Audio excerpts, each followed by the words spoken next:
Don't blink, it's your boy. Welcome to another show. What are you doing well because I'm having a wonderful day on this 26th October 2024. This is a bit of a rehash of the old video we did, and it's a video we did this summer. A video we did about how I wanted to introduce myself, not introduce myself, but I wanted to dive in like a sailor. I had to nail her. I think to your paraphernalia. I had to tell your ex did good. I can do better. That bitch from the hood. I can tell she's a hunter. She a Jeffrey Dahmer. Anybody with Juice World? Nobody? That sucks. So yeah, told you I wanted to dive in UFC. And the great thing is I watched LeBron. And the great thing, and again, I love the UFC. And it's kind of crazy what happened because I wasn't meant for it. It wasn't meant to happen. But the fighting of the UFC, unbelievable. It's a wedding. It's orgasm. It's the first sunset.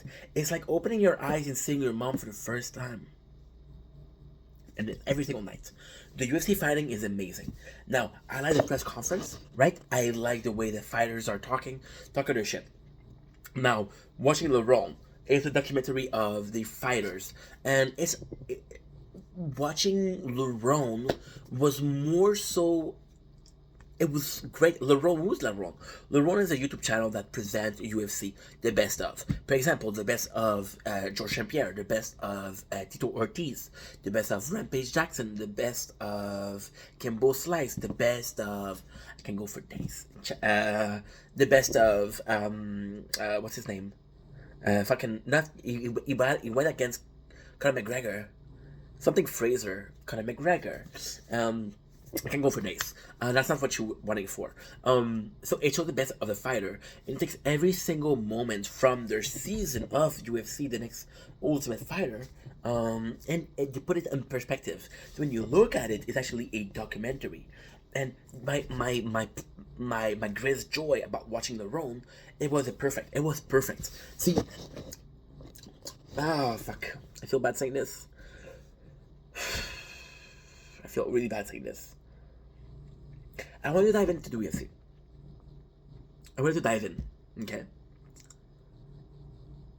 And I can't. Here's why. By watching LeBron, I was seeing the people gets mad at each other and say, "Hey, no, I respect you. And we're gonna have a nice fight at the end." Then you're seeing two nice fighters saying, "You know what? May the best man win." There's a certain charisma to it. There's a certain charm to it. Now, with LeBron, which is a great channel, but LeBron will upload like every 6 months, 7 months. So in the space of like a month and a half, in the space of 2 months, I kind of watch all the video. I stream. I need documentary when I stream. I listen to YouTube about, and I want to say the truth. I want to say like 10, 11 hours a day. Times 2, that's 22 hours. Okay, but that's not important. The important part is, why am I doing this video? Well, I kind of find something that was really, really cool. At the same time, which is a kind of a long story that we're gonna do very short. I was introduced to WWE in a perfect way, in an extremely perfect way, and the way was crazy. I'm a huge fan of Motionless in White. Huge fan of Motionless in White. Been a fan since Creature. Now that's 10 years plus. And I've been a fan, and they did a intro song, which is the song for an introduction to a fighter, which for Rhea Ripley. Now, of course, you got one of my favorite band. You got a hot chick. What am I supposed to say? What am I supposed to do? So I got introduced by that, by watching Rhea Ripley with Motionless in White, and then YouTube was like, "Yeah, you like Rhea Ripley. Rhea Ripley. We're gonna show you some WWE." And then I fell in love with the Dirty Dom because he's an asshole, but he gets all the girls. You're like, okay, well, this is the bad guy. And then more lately, and I wanted to do this. Video. I'll be completely honest. Since the Vince McMahon documentary, I fell in love with that documentary. That documentary was so good. It was so freaking good. That documentary, I watched it in one day. It was 6 hours. It was really good. The Vince McMahon. McMahon. I say McMahon because I don't know why. I don't know why how to say his name, right? I say McMahon, it might be McMahon, I don't know. But now I'm in a position where this was the golden age. And yes, there's some time that the fight went too far. There's some time where they did something that wasn't cool. They did something that wasn't okay to do. But at the same time, this showmanship, the showmanship of WWE fighters and UFC fighters. I know what you're saying. This is the most confusing video that I saw today. And then you're thinking about it and you correct yourself and say, no, no, no. This is the most confusing video that I saw this week. Which is very honorable of mine. I'll take this prize, I'll put it on the fridge with the other confusing videos I've done. But there's a very simple reason. I find myself between a rock and a hard place.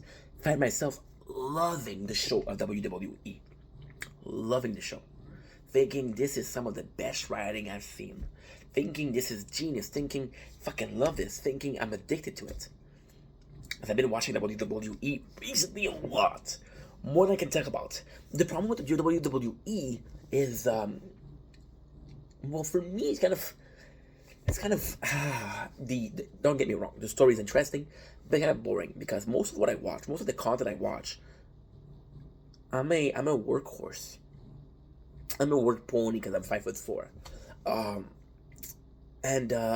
Most of what I do, I watch a show, I recap it.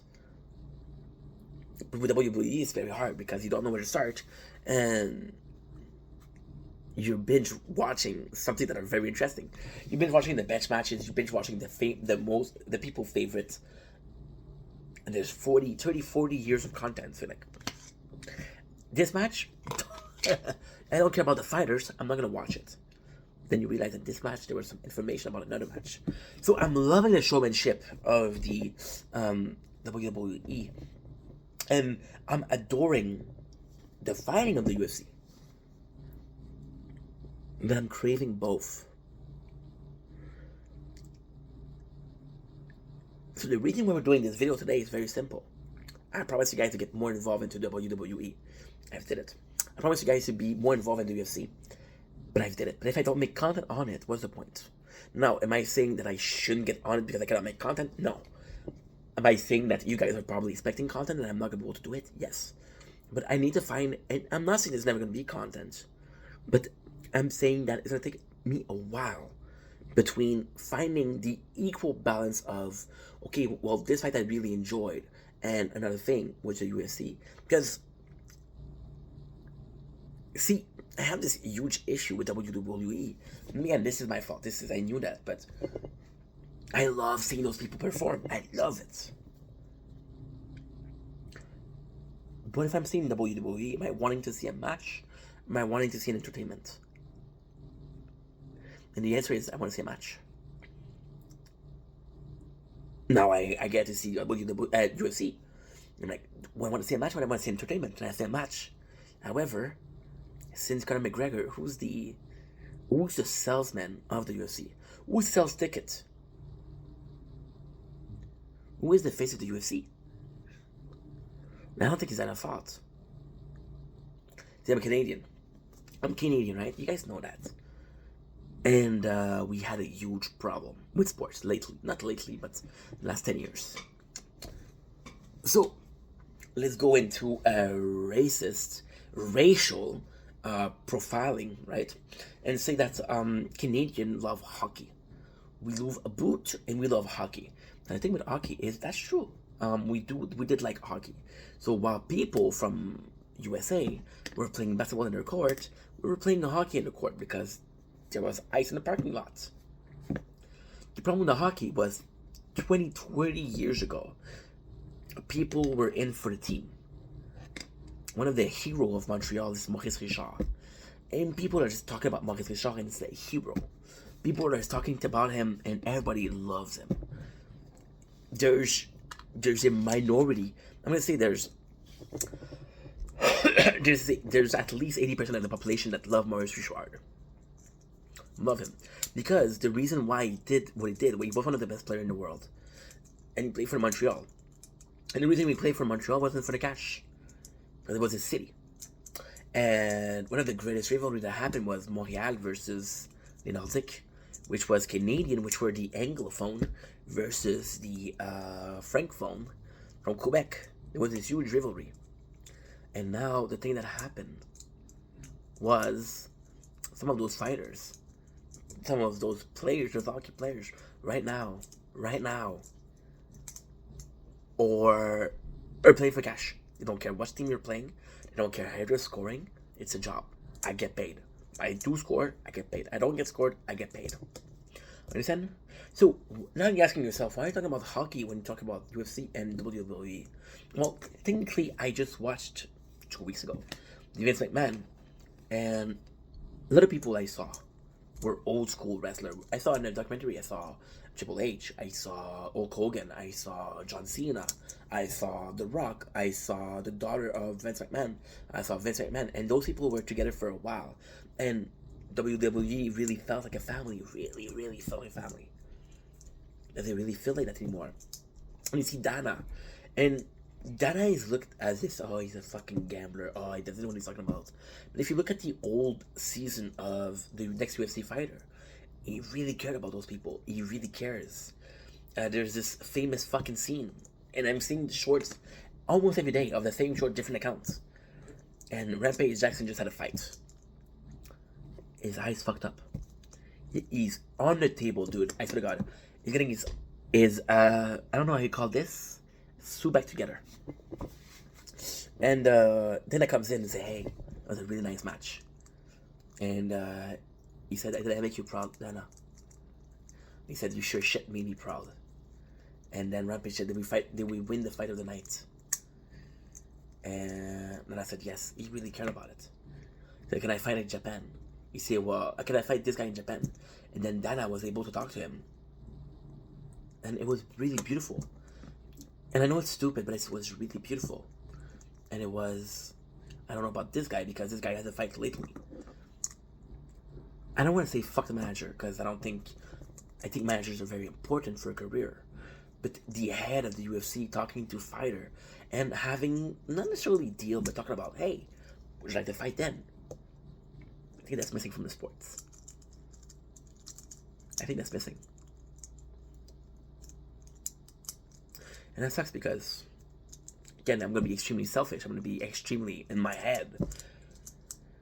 Imagine getting into a sports when it's over. Imagine we're getting into sports when the team is sold. A lot of people believe that Cristiano Ronaldo, ending and the Messi era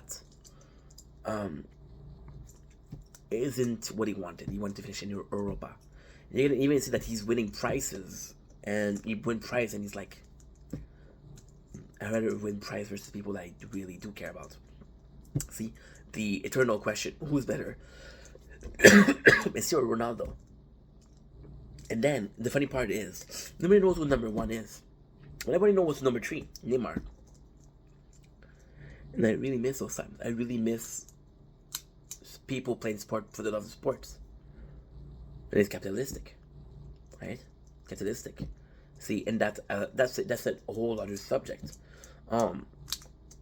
The top model, right? We were doing a top model. Now people on Instagram doing the same job for no money. See, for a top model, okay, for example, super simple. You have a top model, right? And you make her wear lingerie. And it's sexy, it's nice. So now you have to pay the makeup artist. You have to pay you have to pay for the photo shoot, you have to pay for the photographer, you have to pay for food, you have to pay for a flight, you have to pay for her car ride, you have to pay for her hotel, you have to pay for the team, as in beyond, you have to pay for a director, you have to pay for a lot of shit. Or you can take a simple girl on Instagram, and I mean this in a positive way. Give her lingerie and say, you know what? Take a picture with this. Most sponsor will give you cash. What they're not telling you is that girl, like the Instagram girl, she's paying for a whole other shit. They're not paying for that. So who's making more money there?